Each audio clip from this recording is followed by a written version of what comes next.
Bueno, buenas tardes a todos. Ahí está la tercera de las conferencias de la Cátedra de El Prado. Es la tercera y además con ella pues cerramos como la primera parte de la cátedra que, como bien saben, se reanudará ya en marzo, el día 3, y abarcará los siguientes 3 jueves del mes de marzo hasta dar por finalizada la misma el jueves 17. La conferencia de esta tarde lleva por título Domenichino y Agucci, el arco triunfal del Museo del Prado. Gracias.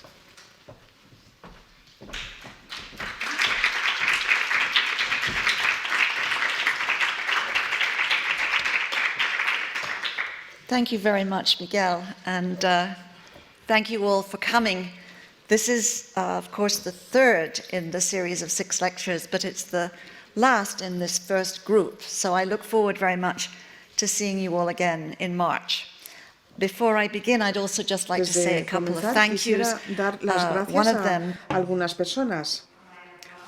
Muy amablemente me agradece a mí, a Maya Bravo, que está interpretando las conferencias al español, y también quería agradecer a Matías Grifis, que es asociado en CASBA, que me ha ayudado muchísimo, sobre todo con las presentaciones en PowerPoint, y está con nosotros esta tarde, así que muchas gracias. Como explicaba la semana pasada, pensaba Malvasia que ninguno de los 4 de los pupilos de Carracci, ese cuadrumvirato, los 4 conocidos, pudieron superar a sus maestros, pero cada uno de ellos, desde luego, que tenía un talento especial, una habilidad que promocionaba su arte.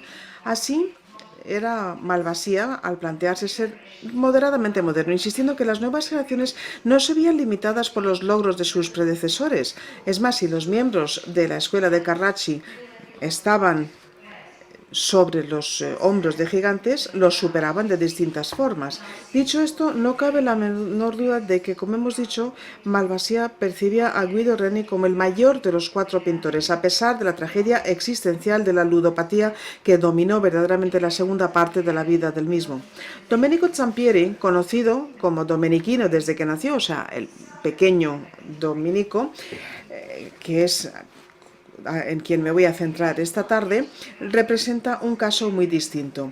Nació en 1581 en el seno de un zapatero acomodado, una familia de un zapatero acomodado. Domenichino, desde luego que sí, se formó en gramática y letras antes de darse a conocer como bocetista en la Academia de los Carracci. Ahí trabó amistad con Francesco Albani. Domenichino se unió a Guido y Albani en Roma en 1602 y pasó mucho tiempo allí, aunque es verdad que viajaba mucho a Bolonia.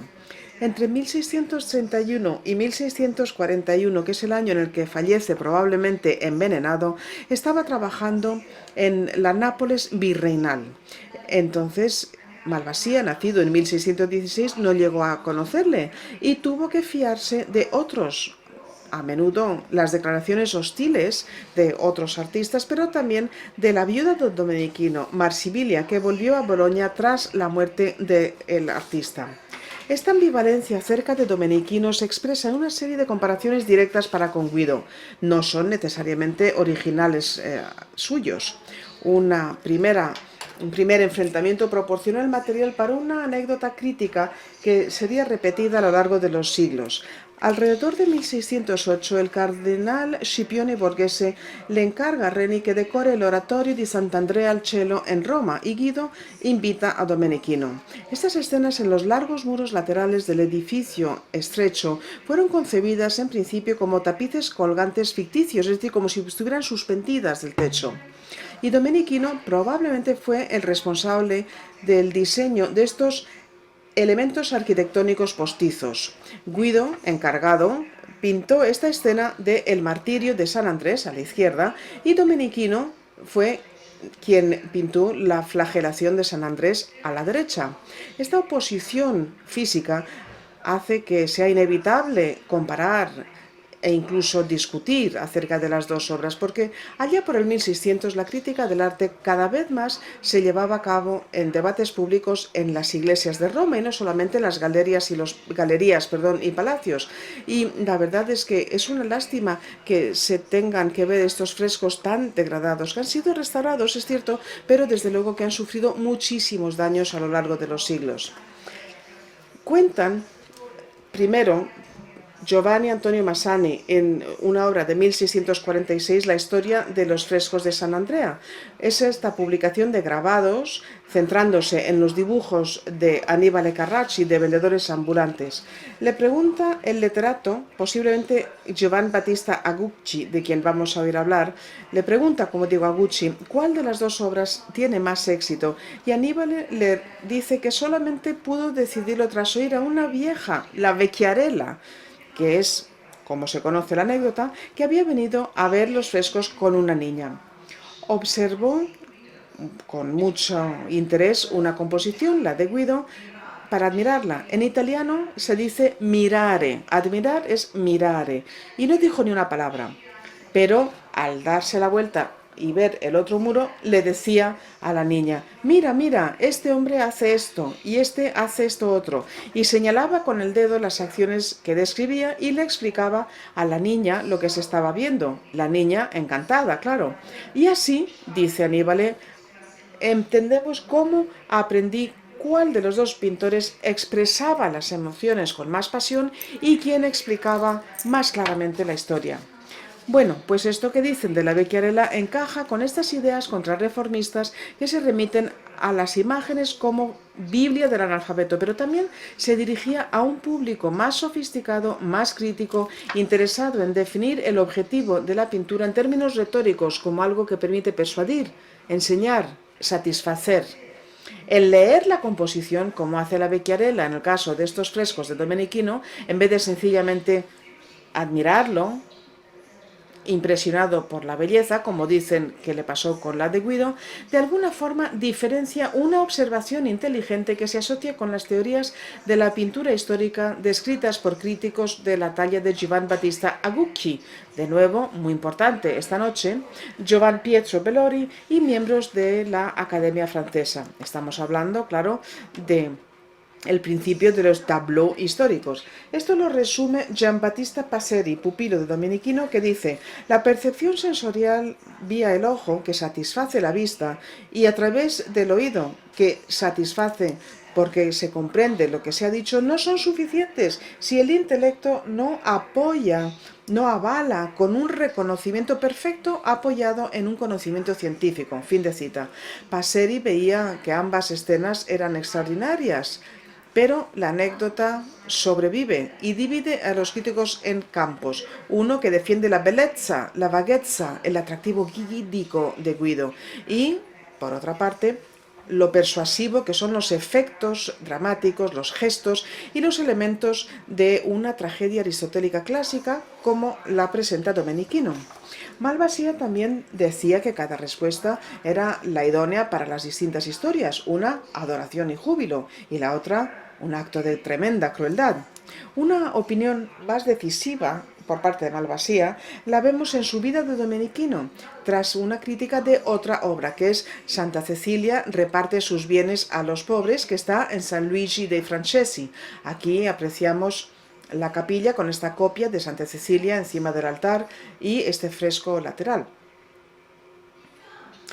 Hallaba esta escena de la santa repartiendo sus bienes demasiado reflectante del tráfago de la vida cotidiana, demasiado episódica, confusa, sobre todo, dice, cuando se compara con el sin par San Roque distribuyendo limosna de Annibale Carracci, una gran variedad apoyando este tema de forma privada. Esta obra está en Trieste y apreciamos cómo cada uno de los personajes desempeña su papel. Malvasia era consciente de que el otro fresco de Domenichino del martirio de San Andrés en el ábside de San Andrea de la Valle, y hablo de esta escena de aquí, había sido criticada en las conférences de la Academia Francesa de París del 1667. Los críticos franceses habían determinado que y cito a los académicos franceses: si en esta invención el artista prefiere enterrar el sujeto que va a plantear introduciendo acciones concretas, debe de cuidar y que estas acciones no sean demasiadas ni soeces y que tengan algún vínculo con el sujeto, el asunto que se está pintando. Fin de cita. Y dice que seleccionaron la idea de cómo Domenichino no tiene en cuenta este principio en Sant'Andrea, y estos críticos franceses hacen referencia a episodios como por ejemplo el guardia que está chupándose el dedo, ¿no? Porque la ropa con la que está flagelando al santo se ha roto. Bueno, pues este es el tipo de episodio anecdótico que les parecía no apropiado, no idóneo. ¿Qué más puedo decir?, dice Malvasia, pero no duda, y le abren aún mayor el agujero para el pobre Domenichino, citando una carta del escultor Alessandro Algardi. Que parloteen si quieren, dice Algardi. El barboteo de la vieja es una tontería. Se lo he inventado. Yo he estado allí en días feriados y veo como todas las madres muestran a sus niños la bellísima madre que sujeta al niño en la obra de Guido y dicen: ¡ay, qué señora bella! ¡Qué niño bello! Observa, hijo mío, cómo el bebé está callado. Fíjate, es mucho más bonito que tú. Pero nunca me he fijado en que prestaran mucha atención a la obra del otro lado. Más bien observo que quedan espantados y consternados. Es una tontería, no hay que creerse estas falacias. Y aquí, a modo de recordatorio, esta es la escena, como la describía Algardi, espantosa y consternada. Es casi una reiteración de este pequeño detalle que vemos aquí, y se aprecia la escena como algo bellísimo, como algo que se puede disfrutar. Repetía esta anécdota, pero aún así Malvasia se preocupaba porque quería mostrar que estos dos personajes se respetaban. Domenichino y Guido se respetaban. La exposición en Bolonia de la Asunción de la Virgen de Guido, acabada para la ciudad de Génova en 1616-17, en principio tenía que impresionar a las multitudes que fueron a verla antes de que se trasladara a Génova, pero especialmente para sus colegas. Guercino y Domenichino vinieron varias veces, observaban la obra. Durante horas la observaron, y Malvasia apunta que Guercino pensó que solo el inimitable Guido podía pintar de esta forma, y Domenichino también pensaba que esta perfección de Guido era resultado de la pintura natural y no del estudio o del arte, y esto Guido lo negaba, además enojado porque decía que él trabajaba muchísimo. Lo que hubiera parecido no imitable en 1617 eran los 1000 scudi que le pagaron a Guido por esta obra. A Domenichino le pagaron solamente 500 por su prestigioso encargo de la Virgen del Rosario. Esta obra, dice Malvasia, nunca llamó la atención del público y, cito, demasiado acostumbrado a la belleza del arte de Guido y completamente captivado por su nobleza y facilidad de trazo. Es una de las composiciones de Domenichino más complejas, más cuidadosas, pero según Malvasia había tanta acción, vivacidad, ánimo, expresión y verdad que Albani quedó impresionado e intimidado, y, más importante aún, Guido Reni quedó anonadado y envidioso, lleno de alabanzas. Domenichino, tras esta obra, acaba El martirio de Santa Inés, su obra mayor, quizás la más importante de todas. Malvasia dice que Guido la visitaba mucho y en voz alta se preguntaba cómo podía ser tanto más bella que cualquier obra de Rafael, diciendo que era el punto álgido de la excelencia a la que pueden aspirar los pintores modernos. Concluye que los dos nunca se criticaron abiertamente y dice que le habían comentado que cuando los artistas vivieron en Roma en los 1620, Domenichino siempre acababa el día con una visita a Guido para dar un paseo a la caída del sol, como habían hecho en Bolonia. Bueno, pues esto todo tiene sentido. En estos momentos, Reni y Domenichino, aunque eran rivales, evidentemente observaban uno la obra del otro, casi como lo hacían los miembros de la familia Carracci allá por los 1580 y 90. El sacrificio de Isaac, una de las obras que está aquí en el Museo del Prado, fue identificado como de la mano de Guido en el inventario de 1636 del Alcázar. Esta obra de Domenichino, casi cuadrada, quizás a medida para el Salón Nuevo, retoma modelos venecianos de Tiziano, claro, pero también de Veronese, otra obra que vemos aquí, que está en el Museo del Prado, pero esta pose delicada, equilibrada de Isaac, ahí vemos que hay una piedrecita, esos ojos que miran para arriba traen a la mente más bien la elegante maniera boloñesa de Guido Reni. Una obra poco usual de Domenichino que está en la colección del Prado es este Arco de Triunfo, evidentemente mucho mayor de lo que es en la galería, ¿verdad? Es un óleo sobre lienzo que mide escasamente 70 por 60 centímetros. Yo creo que una de las preguntas que se formulan cuando vemos esta obra en la galería es ¿por qué es tan pequeña esta obra? ¿Y qué es esta obra? No es una obra histórica, no es un paisaje, es más bien una fantasía arquitectónica llena de emblemas jeroglíficos. Es algo que se encuentra más frecuentemente en frontispicios impresos o en diseños para decoraciones efímeras, como estas de Guido para Clemente VII y otro ejemplo de Inglaterra para Jacobo I, mucho más conocido, ¿verdad?, en este tipo de diseño o decoración efímera. Este Arco de Triunfo llega a España con las obras que vienen en 1722 para la colección real de la hija del pintor Carlo Maratta, que se llamaba Faustina. Esta colección de Maratta incluía muchas obras de Domenichino que habían pasado de la colección del artista a su ayudante Francesco Raspantino.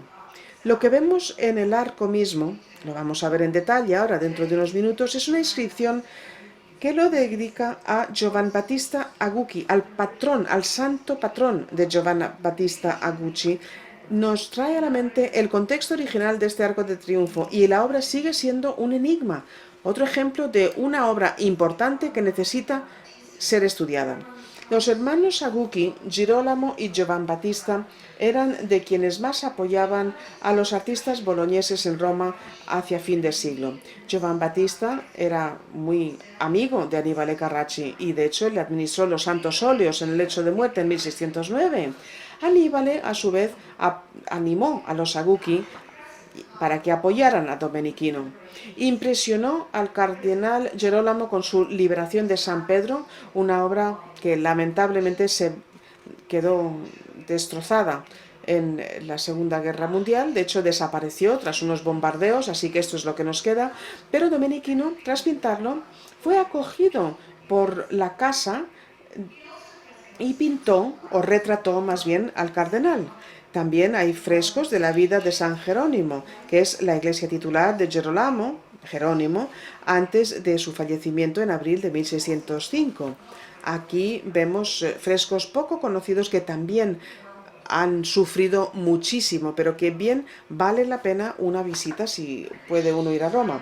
El encargo para diseñar el sepulcro del cardenal Gerolamo en San Pietro in Vincoli surge rápidamente en 1605 y Domenichino en 1609, pocos años después, también participó en el diseño de otro memorial para el cardenal Gerolamo en San Giacomo Maggiore en Bolonia. Y podíamos decir mucho más acerca de la relación de Annibale Carracci y Domenichino para con Giovanni Battista Agucci, hermano del otro Agucci, en especial en relación con la descripción de la Venus dormida de 1603 de Annibale, que está en Chantilly, que no viaja mucho y por tanto no es tan conocido como debería de ser. Pero esta descripción de Agucci se la incluye Malvasia en la Felsina Pitrice. Y podíamos hablar también acerca del importante tratado sobre la pintura que escribe Agucci como resultado de conversaciones intensas tanto con Annibale como con Domenichino. Los vínculos entre estos tres hombres explican la propuesta reciente de Sylvia Ginsburg, que mantiene que este retrato brillante, vívido de Giovan Battista Agucci, que ahora está en la ciudad de York, en el Art Gallery de la ciudad de York, es de la mano de Annibale y no, como creyeron muchos, de Domenichino. Así vemos estos vínculos entre los hombres. Es muy difícil determinar cuál es la respuesta verdadera. Es un desafío. Voy a resumir. Ginsburg explica ¿Por qué defiende esta idea? Porque la calidad es excelente y ella cree que Aníbal es el mayor de los dos pintores, pero también ve una confirmación en la descripción de Malvasia de un grabado en la obra de Jacopo Francesco Tomasini, Elogia Virorum Litteris et Sapiente Illustrium, publicada en Padua en 1644, en una lista de grabados tomados de la obra de Annibale Carracci, es decir, que no es la vida por Malvasia, pero aparece en la lista de grabados después de su fallecimiento, publicado, como digo, por Malvasia, así que conocido pero no tenido en cuenta.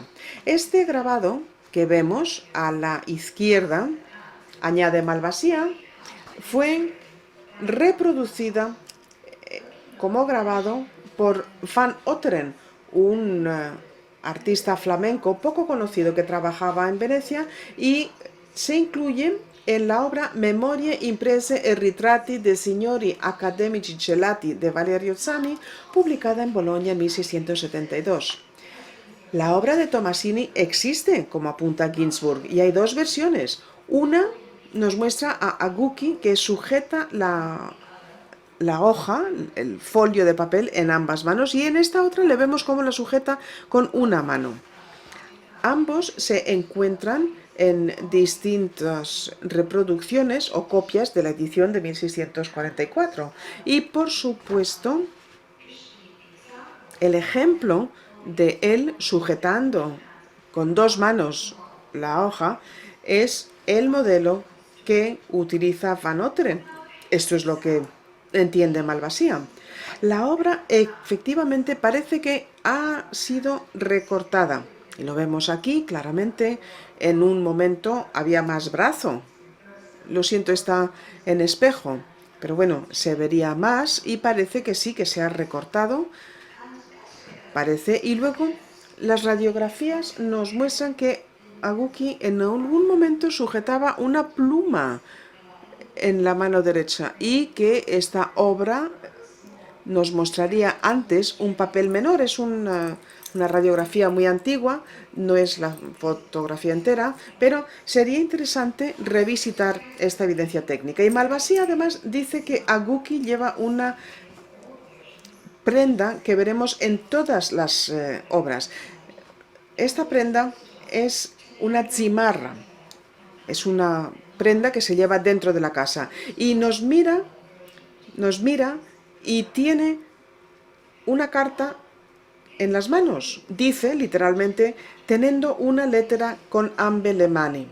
Bueno, el punto de vista de Ginsburg ha tenido desde luego impacto importante. A modo de ejemplo, Wikipedia, que es la fuente de fuentes, ahora identifica esta obra como de mano de Annibale Carracci, aunque desde luego hace referencia al hecho de que antes se había atribuido a otro pintor.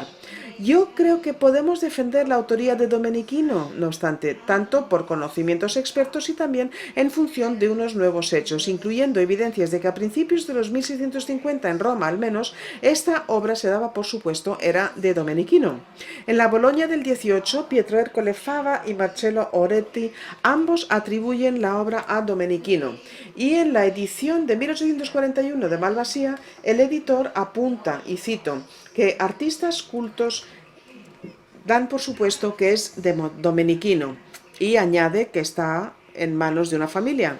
Es así como era, además. No queda claro lo que sugiere Ginsburg, y esto es porque los críticos en los 1840 pensaban que era más valioso la obra de Domenichino, y Ginsburg se plantea que están intentando hacer comprender que vale más, pero es cierto que Annibale Carracci hoy es más importante pintor que Domenichino. Es interesante, y hace poco se vio en la National Gallery de Londres y se atribuye efectivamente a Annibale Carracci. Los defensores de ambas atribuciones parece que están de acuerdo en el sentido de que esto no es un retrato de un hombre de 50 años. No data entonces de 1620. El Aguki nace en 1570. Es difícil siempre determinar la edad de un modelo, sobre todo en un retrato de estas características. El retrato del cardenal Girolamo, el hermano de Giovan Battista, puede que nos sirva a modo de comparación. Estamos hablando de una obra que data de 1604-1605.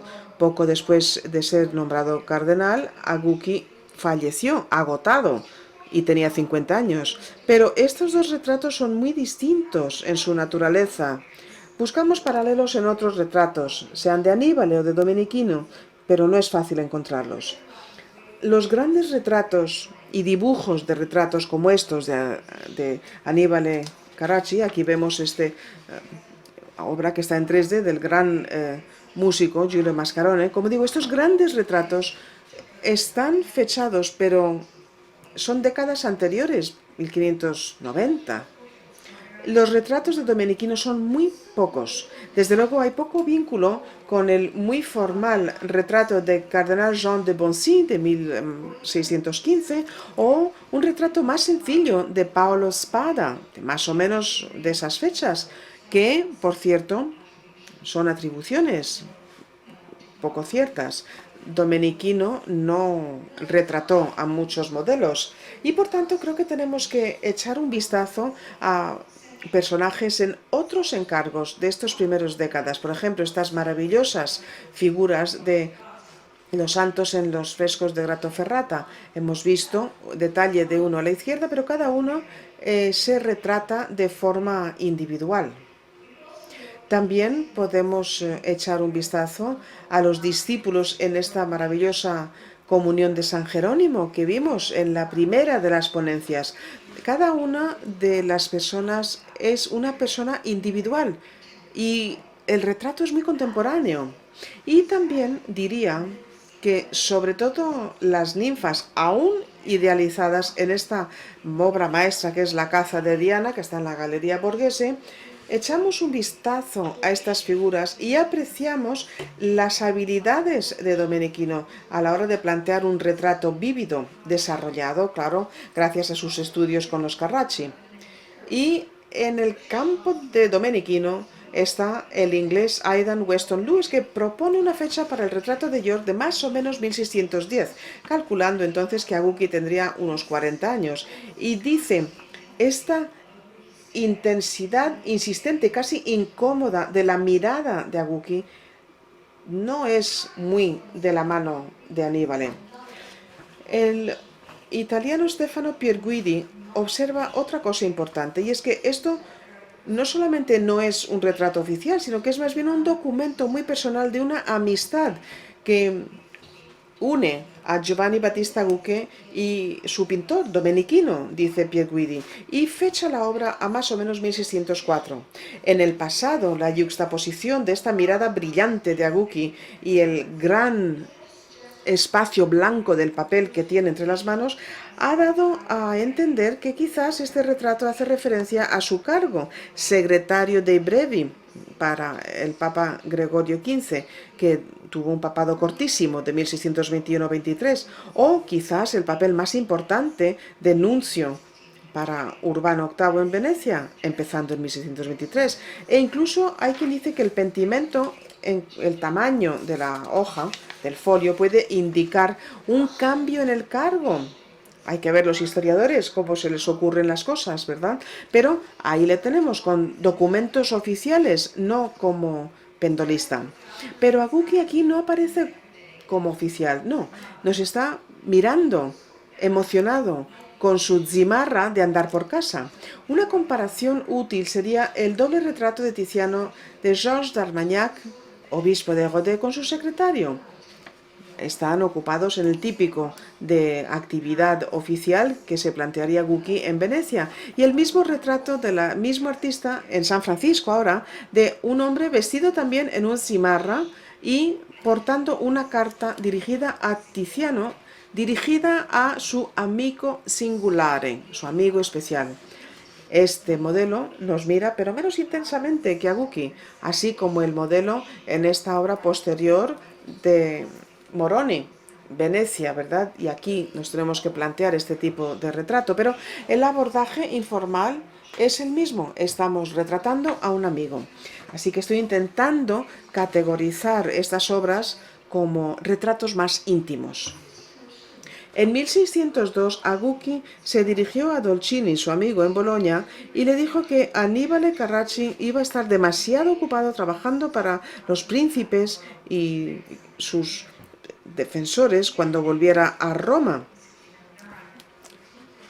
Los años entre 1603 y 1609 no fueron buenos años para Aníbal. Estaba agotado físicamente y mentalmente, de forma tal que trabajaba cada vez más con jóvenes ayudantes, Domenichino y Albani. Por supuesto, había una dificultad ahí. La dificultad de valorar las atribuciones a Aníbal y a Domenichino en este momento no se ve limitada a este retrato de Aguchi. Vamos a ver unas cuantas imágenes de este periodo. El martirio de San Esteban, por ejemplo, las fechas son aproximadas. Susana y los viejos, que está en la colección Pamphili, su Pietà, que está en Brothelsby Park, y finalmente esta maravillosa Virgen del Silencio del Louvre. De alguna forma todos están vinculados con modelos de Aníbal, y en algunos casos en el pasado se le han atribuido. Según Gillo Mancini, la Virgen de Loreto, pintada para la Capilla Matruzzi de San Onofrio, fue diseñada por Aníbal y pintada por Domenichino. Y los estudiosos modernos están de acuerdo con este planteamiento. Domenichino se trasladó a la casa de los Aguchi en 1604. Ahí, aparte de los frescos de San Onofrio y el sepulcro que hemos visto, Domenichino acabó un grupo de pequeñas obras sobre cobre: la Ascensión de San Pablo a la izquierda y San Jerónimo a la derecha, y San Francisco en oración también. Todos ellos plasman una intensidad vívida que a menudo falta en Aníbal y sus obras de estos años finales. El San Jerónimo, que vemos aquí a la derecha, está en Oxford, antes propiedad de Dennis Mahon. Especialmente nos hace palpar esta presencia corpórea muy parecida a la que percibimos en el retrato Aguchi, con estos nudillos, ¿verdad?, agarrando a la piedra. Y aquí tengo un pequeño detalle aquí que yo creo que nos permite ver estos nudillos. Vamos a recordar estos nudillos cuando veamos el retrato. Y observen también, por favor, al león. En este San Pablo y San Jerónimo, Domenichino desarrolla esta práctica tan suya de un personaje secundario que observa al observador. En San Pablo es un ángel, y en San Jerónimo, que es por supuesto el santo patrón del cardenal Gerolamo, este león humano, extraordinariamente humano, con esa mirada penetrante. Yo creo que esta obra, el retrato de Aguchi, es de Domenichino, probablemente pintada en 1609, que es cuando muere Aníbal, y de una forma muy aproximada a la de su maestro. Domenichino siguió siendo muy amigo de Aguchi hasta que falleció su mecenas fuera de Venecia en 1632. Es importante recordar que entre 1608 y 1615, que es cuando probablemente se pinta esta obra, Giovan Battista Aguchi vivía no con sus mecenas Aldobrandini, a él le parecía demasiado cansada su corte, sino más bien en la Roma del Papa Pablo V. Tanto el pintor como el eclesiástico volverían al círculo de los Aldobrandini con los encargos de frescos de la vida de Apolo en Frascati, datadas en 1616-18, y Aguchi probablemente ahí asesoró a los actores. Sabemos que están ahora mismo en la National Gallery de Londres, ya no están en la villa, fueron vendidas en el siglo XIX. Aguchi también asesoró al pintor, a Domenichino, cuando se estaba planteando Diana y las ninfas, una de las obras maestras de Domenichino y probablemente acabada para finales de abril del 1617 para ser entregada al cardenal Pietro Aldobrandini. Sabemos que estaba protegido Aguchi por el Pablo V, porque nos lo dice Jacopo Filippo Tomasini. Hay dos grabados en un libro tras la aparición del retrato de Aguchi. Tomasini dice que tras unos meses en Ravenna con el cardenal Aldobrandini, Aguchi solicitó que se le permitiera vivir en Roma con la intención, y cito, a distancia de la corte con la intención de vivir una vida tranquila para sí y para sus amigos, con las musas y sus estudios religiosos. Esto se ha apuntado. Pero luego añade que entre 1607 y 1615 Aguki vivió una vida tranquila, casi divina, en el palacio de Pablo V, disfrutando del estudio de obras de literatura maravillosas, despreciando heroicamente el orgullo del mundo como ruina de la felicidad y dando la espalda a las lisonjas cortesanas, satisfaciéndose y complaciéndose con la lectura de poetas e historiadores. Y el Papa, que conocía al cardenal Sega, o sea, el tío de Agugi, de vez en cuando le pedía que llevara a cabo la tarea de nuncio. Durante este tiempo, Domenichino se centraba en jóvenes prometedores. Hace referencia al poeta Bernardino Vanetti y el otro, el pintor Domenichino. Son los dos a los que hace referencia Tomasini. La ficción de este retrato de Aguki es que la imagen se nos dirige a nosotros y el observador es un amigo ausente, igual que el modelo está ausente.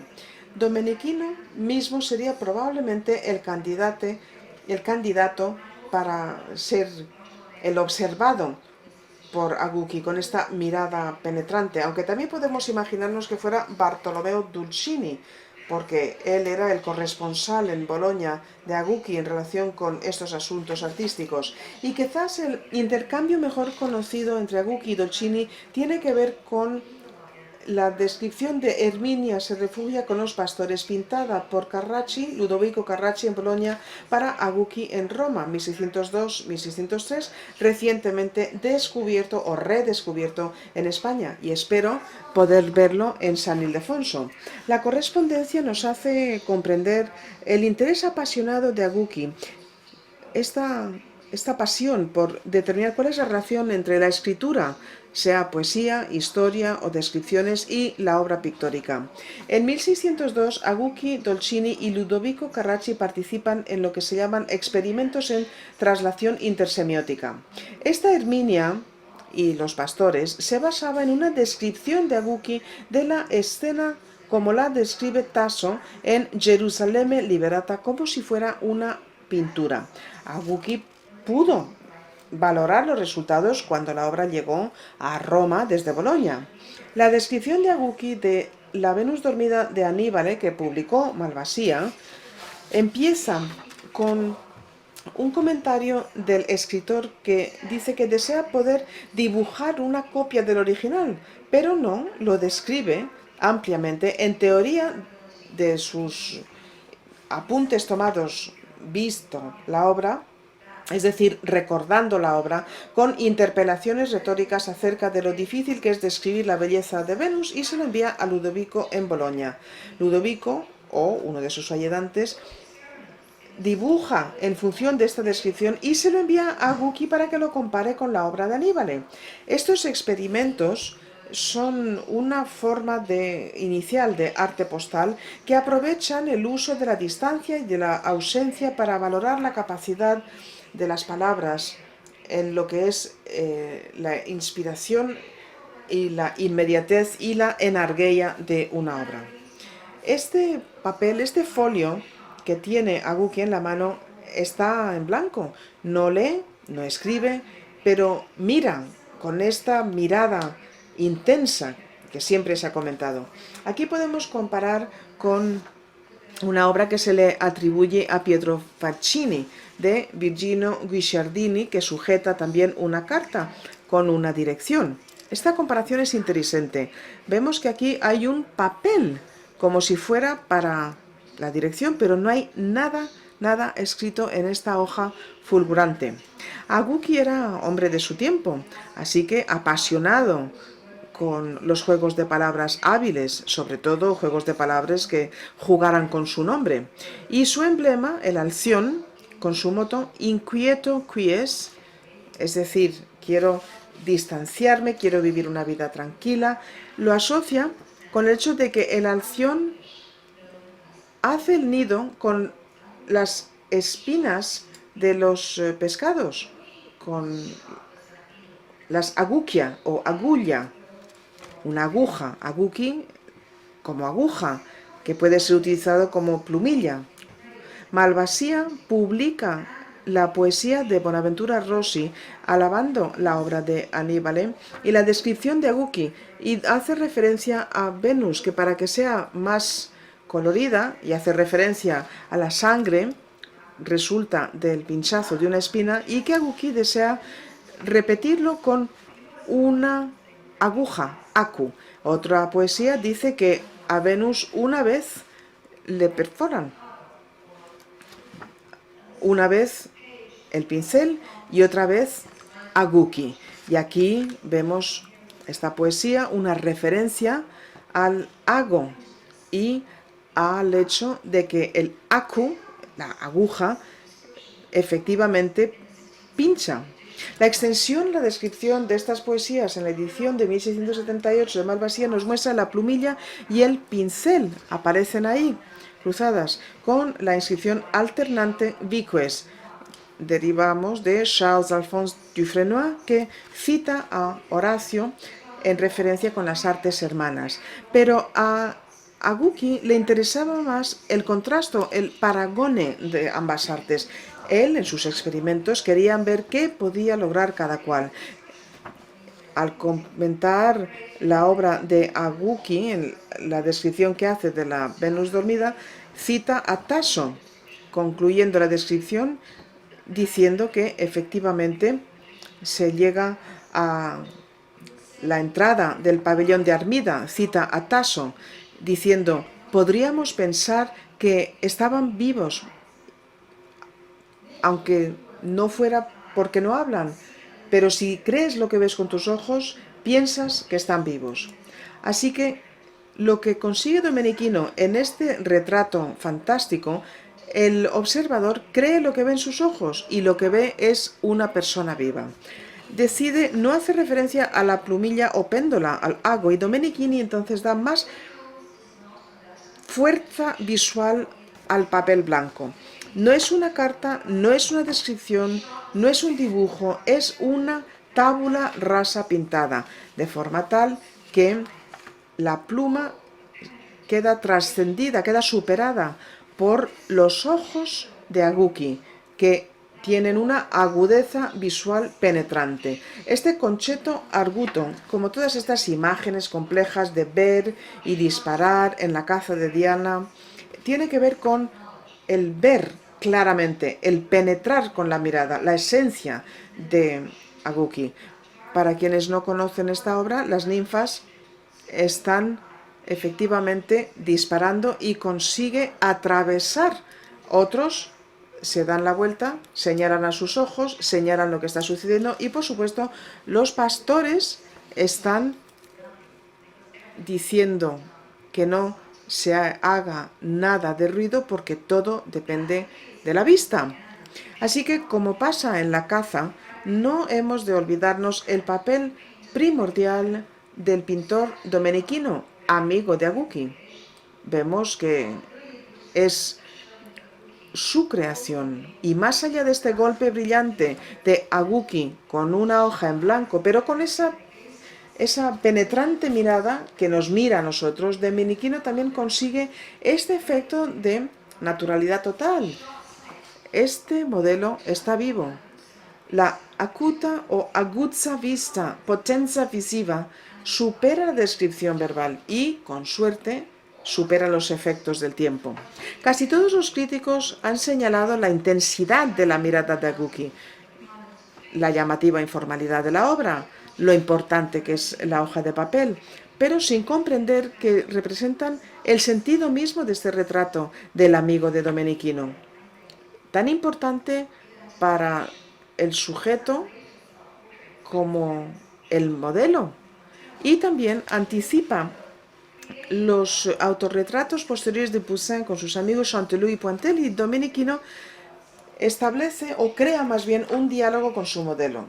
Se remite a su mecenas. No es un autorretrato, no lo es, pero este retrato de Aguki de alguna forma plasma la presencia artística del pintor porque obliga al modelo observador le obliga a comprender que su arte es superior que el lenguaje de su amigo y supera el tiempo y el lugar de una forma que no está al alcance de la mano de las letras y descripciones. Este diálogo conceptual, basado en el fino humor, supera la oposición sencilla de belleza y acción dramática que plantea la anécdota de la Vecchiarella. ¿Estamos leyendo inteligentemente una obra o estamos sencillamente anonadados por su belleza? Pero en cualquier lugar tiene que ver con el mismo discurso acerca de lo que puede y debe hacer una obra. Y llegamos a nuestro destino de hoy, que es la obra de Domenichino, El Arco de Triunfo del Prado. He hablado y mucho acerca de la obra de Aguchi, el retrato de Aguchi, porque propongo desde el principio que este arco es otro retrato de Aguchi, también cimentado sobre la acutezza, la agudeza, y con una comprensión intelectual que diferencia el arte de Domenichino y su recepción. Esta inscripción en latín en el ático, que la vemos aquí claramente en este detalle, se basa en las escrituras según San Mateo y, como decía antes, apunta la dedicación de Giovan Battista Aguchi a su santo patrón, el más grande de todos de mujer nacidos, que es el Bautista. Aquí lo vemos en latín y, por supuesto, es, repito, el Bautista, San Juan Bautista. El arco está lleno de imágenes esculpidas en relieve, algunas con inscripciones. En los dos paneles laterales del ático aparecen escenas del profeta Elías siendo alimentado por cuervos y luego siendo ordenado por Dios, ordenado a comer. El paralelismo de Juan y el profeta Elías también lo establece San Mateo.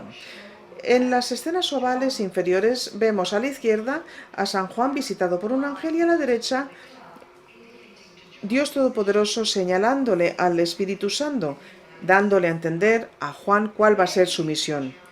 Son prefiguradas en las escenas de Elías y las que quedan, y las vemos ahora, son imprese, emblemáticas, en las que un ánima que emana de una conjunción de escrituras, salmos y poesía en latín secular, combinados con una imagen o corpus. El arco para Aguchi de Domenico I de alguna forma tiene que ver con dos portadas por un manuscrito que no se publicó, ilustrando la vida de San Pablo, que ahora está en la Biblioteca Morgan de Nueva York. El arco de Aguchi representa una esbelta columna corintia, pero aquí vemos una dórica más sólida. Igual que en la obra, vemos a través de las arcadas y observamos un paisaje al fondo. Igual que en la obra del Prado, los relieves y las inscripciones todas hacen referencia a quien se dedica el arco, San Pablo. Voy a volver a comentarlo en la quinta conferencia, cuando hable acerca de Albani, pero el proyecto suele emplazarse en la primera década del siglo, cerca de Annibale Carracci y su equipo en Roma, más de taller, no probablemente de Aníbal. Y estos frontispicios probablemente se asocian con la elección del protector de Aguchi, que es Pablo V Borghese, en 1605. No pensamos inmediatamente en Domenichino, pero de alguna forma tenemos que reconocer que hay un vínculo con el Arco del Triunfo del Prado. Este tipo de arcada ornamental, como hemos visto, era común en el 1600, sobre todo en el contexto de las decoraciones y figuraciones efímeras, y la ornamentación con imágenes, con sus emblemas o imprese, se ciñe a la moda en ese momento, sobre todo en los círculos académicos a los que pertenecían Carracci y Aguchi. Y aquí vemos unas pocas imágenes del manuscrito que está ahora en Glasgow. Apreciamos algunos de los emblemas de la Academia Carracci misma, por ejemplo, esta empresa para un miembro grabado por Agustino Carracci, probablemente procedentes de alguien que estuviera en el entorno de la Academia. Así que podemos decir que se conoce este género, se conocen los emblemas, se conocen las decoraciones efímeras. Pero el Arco de Triunfo del Prado es tan excepcional, y recalco, es excepcional como obra perfectamente acabada.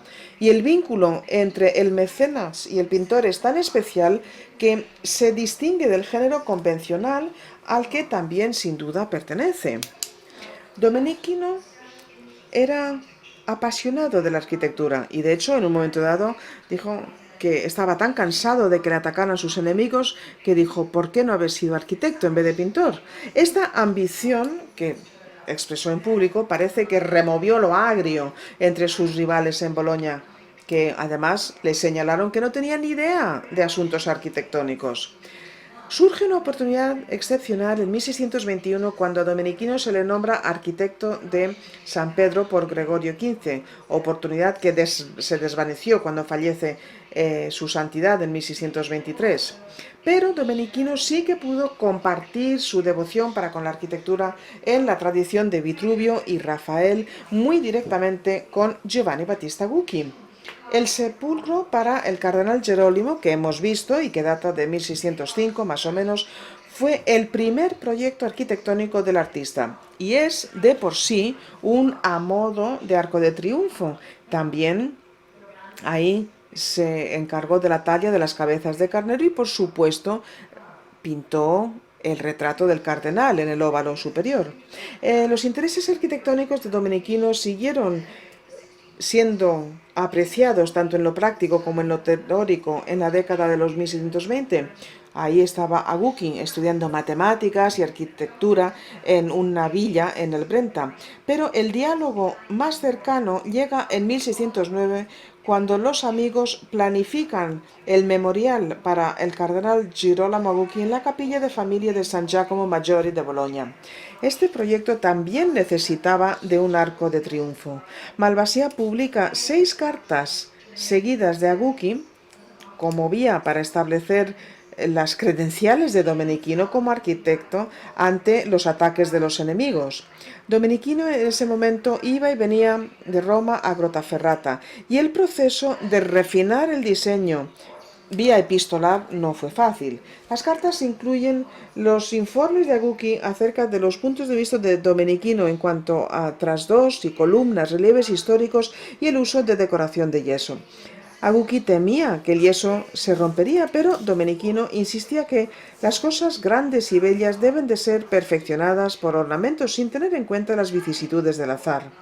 La planificación de este memorial, que Domenichino intentaba superar desde la distancia, se facilitó cuando la puerta de la capilla, y lo vemos aquí, se traslada al centro. Todo era más difícil cuando la puerta estaba en el lateral. Y estando Domenichino en Grottaferrata, Aguki encontró unos dibujos que mostraban la puerta en ese lugar. Era mejor, por razones arquitectónicas, decía Aguki, porque representaba mejor un arco antiguo con una inscripción, aunque las columnas ahora parecían demasiado grandes. Hubo más intercambios y Aguki dice que Domenichino ya no tenía tiempo para que se le ocurrieran nuevas ideas que compensaran lo estrecho del espacio sin ir en contra de la norma clásica. El resultado parece ser un compromiso inferior, pero el monumento a Girolamo Aguki en San Giacomo de alguna forma nos cuenta que hubo un intercambio fascinante, aunque parcial. Hay efectivamente decoraciones de yeso en estos muros estrechos laterales, aquí los vemos, pero ahora dan la vuelta alrededor de emblemas parecidos a los del Arco de Triunfo del Prado y encima están la virtud y el honor en sus nichos. En el castillo de Windsor hay un dibujo que incluye el busto en relieve de Girolamo Aguki, el cardenal. Aquí aparece con el capelo cardenalicio apoyándose sobre Minerva y Hércules y vemos la tableta esperando la inscripción. Podemos imaginarnos hasta qué punto se sentirían frustrados Domenichino y Aguki a la par que trabajaban para construir a distancia un monumento a Girolamo Aguki, donde también se hacía referencia al poderoso tío de los hermanos, Filippo Sega. Me resulta tentador pensar que el Arco de Triunfo del Prado era el monumento ideal que Domenichino sí pudo diseñar para su mecenas en 1610, casi cuando acaba el retrato y tras acabar el difícil trabajo en Grottaferrata. Esto es el momento en el que Aguki se recluye en Roma y los dos hombres pueden pasar tiempo comentando intereses conjuntos y compartidos en arte y arquitectura. El arco del Prado siempre se ha asociado con el arco de Tito en Roma. Aquí vemos ese arco. El arco de Domenichino se parece al de Titus, pero de forma muy general. El arco pintado tiene columnas que se sustentan sobre zócalos donde aparecen imágenes y sus proporciones elegantes son distintas. El arco retratado probablemente es el antiguo arco romano de Ancona, en Nerva, en honor de Trajano. Este arco lo estudia con detalle Ciriaco de Ancona y el pintor Carpaccio lo incluye en su Sermón de San Esteban. Aquí lo vemos claramente, aquí aparece en el detalle. Luego, en el 16, el arquitecto boloñés Sebastiano Serlio señala el arco y dice que es excepcionalmente bello. Es tan bello y está tan bien ordenado que incluso quienes no entiendan la arquitectura pueden aprender de él. Vasari también hace referencia al arco de Ancona cuando comenta el estilo más bello corintio y más ornado. Son los arquitectos Jacopo Sansovino, Antonio de Sangalo, aquí le vemos, el menor, y Vignola, aparte de Serlio. Todos ellos lo dibujaron y todos hacen referencia a sus reforzamientos ornamentales. Giacomo Fontana, a quien llamó Sexto V para ampliar el puerto de Ancona, dice que es un grandísimo, estupendísimo arco triunfale.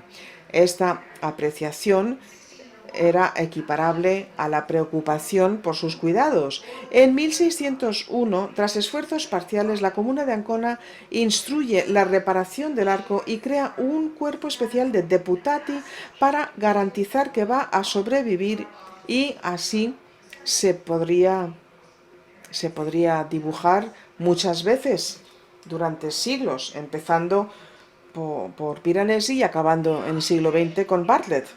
El arco de Trajano en Ancona, que era el más importante de los puertos adriáticos en los estados pontificios, no estaba escondido de ojos romanos. Pero ¿por qué piensa Domenichino en pintar un arco fuera de Roma en estos años, cuando su mecenas y amigo se había recluido en la ciudad pontificia? La belleza especial del estilo ornado del arco ya lo hemos comentado.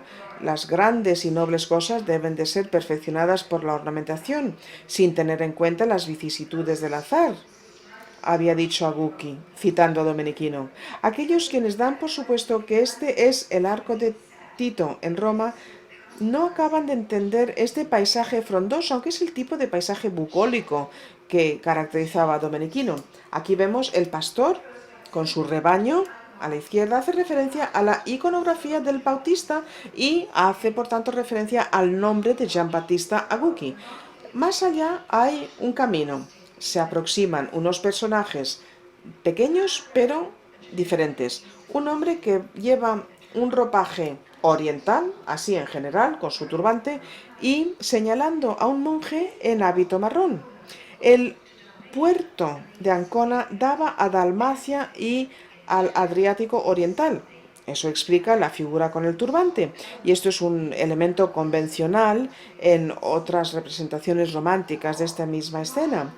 Y además la marca de Ancona se convirtió en el hogar de los franciscanos espirituales cuando falleció Francisco. Eso explica el hábito del monje. Estas pequeñas figuras señalan el emplazamiento y el sentido del arco de Ancona en este entorno bucólico idílico donde el Bautista se había recluido. Y un último punto tiene que ver con Aguki y Ancona. Claro, estando la corte Aldobrandini en Ravenna, las marcas eran plazas fuertes de Giovan Battista y Girolamo y sus mecenas. Eran, y espero que lo vean claramente, aquí abajo aparece Ancona y aquí está el Adriático, el mar. También estas marcas, aquí está Urbino, estas marcas cercanas a Ancona eran lugares familiares para los hermanos. Entre 1566 y 75, Filippo Sega, que había sido mecenas también de ambos hermanos, había sido gobernador de Cesena, Forli, Imola, Romagna y finalmente la Marca de Ancona. Cuando fue consagrado obispo de Ripa Transone en 1575, el obispo de Ancona estuvo presente y también había vínculos culturales. En 1576, el tío, Filippo Sega, es el protector de la Accademia dei Catenati en Macerata, cercana, fundado por el boloñés Gerolamo Zoppio, cuyos emblemas del 17 han sobrevivido. Estos son obra posterior, en el 17, pero participan plenamente en esta tradición de emblemas académicos que vengo describiendo. Esta visión de Domenichino de un arco de triunfo bellísimo, cargado de emblemas y dedicado por su mecenas Giovan Battista Aguchi a su santo patrón Juan Bautista, está emplazado en Ancona, cerca de la corte de Ravenna, de la que se había retirado Aguchi, en un entorno bucólico que había proporcionado el hogar espiritual para los ascéticos cristianos. Es el colmo de las ocurrencias en esta obra única. Igual que la caza, probablemente acabada pocos años después, constituye el resultado de la conversación de dos mentes que juntas exploran los límites de las palabras e imágenes. Escasamente 70 por 60 centímetros. Estas dimensiones reducidas del retrato de Aguchi son 60 por 40 y el arco triunfal del Prado, del Museo del Prado, proporciona el emblema perfecto, el compañero idóneo para este retrato intenso y vivo que Domenichino acabó por su mecenas y amigo. Y así es, porque yo creo que esta agudeza de los sentidos y de la pluma de Aguchi hubiera agradecido este emparejamiento emblemático de cuerpo y alma y probablemente hubiera incluso contribuido a ese resultado.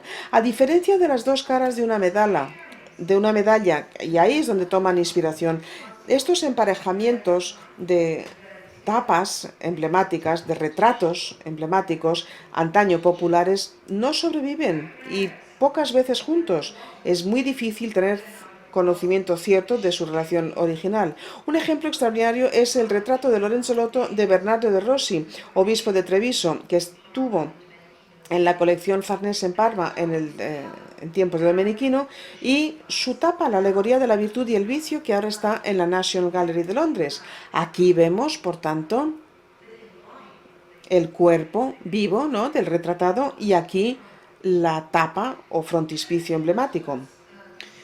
Estas dos obras de Domenichino para Aguchi fueron separadas muy pronto y de hecho no tenemos la certeza de que fueran una físicamente, pero sería maravilloso, creo yo, poder reunirlas.